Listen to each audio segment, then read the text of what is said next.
Liberia पहुंचे शिवसेना सांसद श्रीकांत शिंदे ने कहा, मुझे लगता है कि पहली बार कोई देश आतंकवाद के खिलाफ प्रतिनिधि मंडल के माध्यम से पूरे विश्व में शांति का संदेश फैलाने का काम कर रहा है। ये काम प्रधानमंत्री मोदी ने किया है।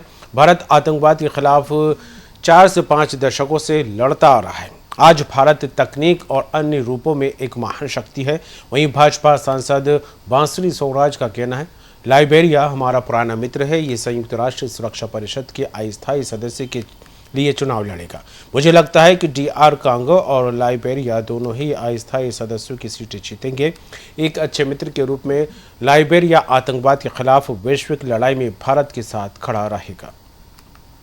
अलग अलग डेलीगेशन पर दिया गया है। मुझे लगता है कि ये पहली बार कोई देश आतंकवाद के खिलाफ ऐसे डेलीगेशन के माध्यम से शांति का संदेश पूरे विश्व में फैलाने का काम कर रहा है। वो हमारे नरेंद्र मोदी जी ने किया। ये ऐसा कोई भी, आप देखिए, टेररिज्म सिर्फ ग्रसित भारत नहीं है, टेररिज्म से बाकी भी अन्य देश भी है।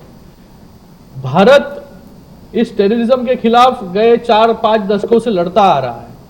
भारत बहुत कैपेबल है सभी आतंकवादी गतिविधियों से लड़ने के लिए, और हमेशा लड़ता आया है। और हमेशा पाकिस्तान के माध्यम से जितनी लड़ाइयों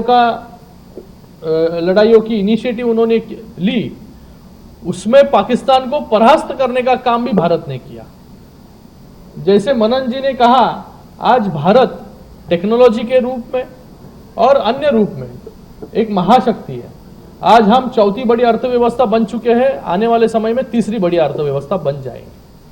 तो भारत सभी देशों को पीछे छोड़ते आगे बढ़ते जा रहा है। टेररिज्म के खिलाफ भी भारत ने इतने सालों तक लड़ाई लड़ी, लेकिन यह लड़ाई सिर्फ भारत और पाकिस्तान के बीच में है या भारत और टेररिज्म के बीच में है, नहीं। ये लड़ाई पूरे अभी विश्व में धीरे धीरे फैल रही है। तो पूरे विश्व को जागृत करना जरूरी है, पूरे विश्व को सेंसिटाइज करना जरूरी है। इसलिए नरेंद्र मोदी जी ने हमें यहां पर भेजा, इतने दूर भेजा।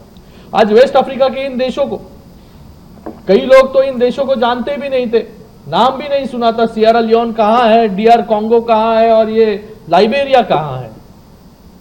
लेकिन आज इतने दूर, इतने अलग अलग देशों तक हम पहुंचे। इन देशों को जानने का मौका भी हमें मिला। इन देशों से अलग अलग इंफॉर्मेशन हमें मिली। इन देशों में इतना बड़ा इंडियन डायस्पोरा रहता है, ये भी हमें पता चला। कल सियरा लियोन में तो बहुत बड़ी मीटिंग हुई, वहां पर भी मुझे लगता है कि DR कांगो। हमसे कई बार पूछा जाता है कि आप लाइबेरिया क्यों गए। लाइबेरिया हम इसलिए आए हैं क्योंकि लाइबेरिया बहुत पुराना दोस्त है भारत का, बहुत सुदृढ़ बायलैटरल रिलेशनशिप है, और उसको और ज्यादा सुदृढ़ आप कर रहे हैं। और आप भी जानते हैं कि अभी इलेक्शन होने वाले हैं। UNSC यानी यूनाइटेड नेशंस की सिक्योरिटी काउंसिल के नॉन परमानेंट मेंबर के इलेक्शन के लिए खड़ा हो रहा है लाइबेरिया। ये वक्त है जब हमारे दोस्त को हमारी जरूरत है, हमें उसकी जरूरत है। 3 जून को मुझे लगता है कि जितना बढ़िया कैंपेन इन्होंने चलाया है, 100% DR कांगो और लाइबेरिया दोनों ही UNSC के नॉन परमानेंट मेंबर अवश्य बनेंगे। ऐसे में हम जानते हैं और हमें पूरा ये विश्वास भी है कि लाइबेरिया वहां पर पुरजोर तरीके से ग्लोबल वॉर अगेंस्ट टेररिज्म में भारत के साथ खड़ा रहेगा।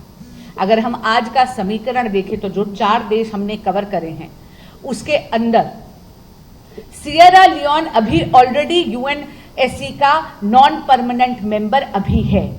उन्होंने तो, आप देखिए, आपका मन प्रफुल्लित हो जाएगा ये जानकर, न केवल हमें बहुत ही वार्म वेलकम करा, बल्कि अपने पार्लियामेंट में खड़े होकर 1 मिनट का मौन रखा पहलगाम के विक्टिम्स के लिए।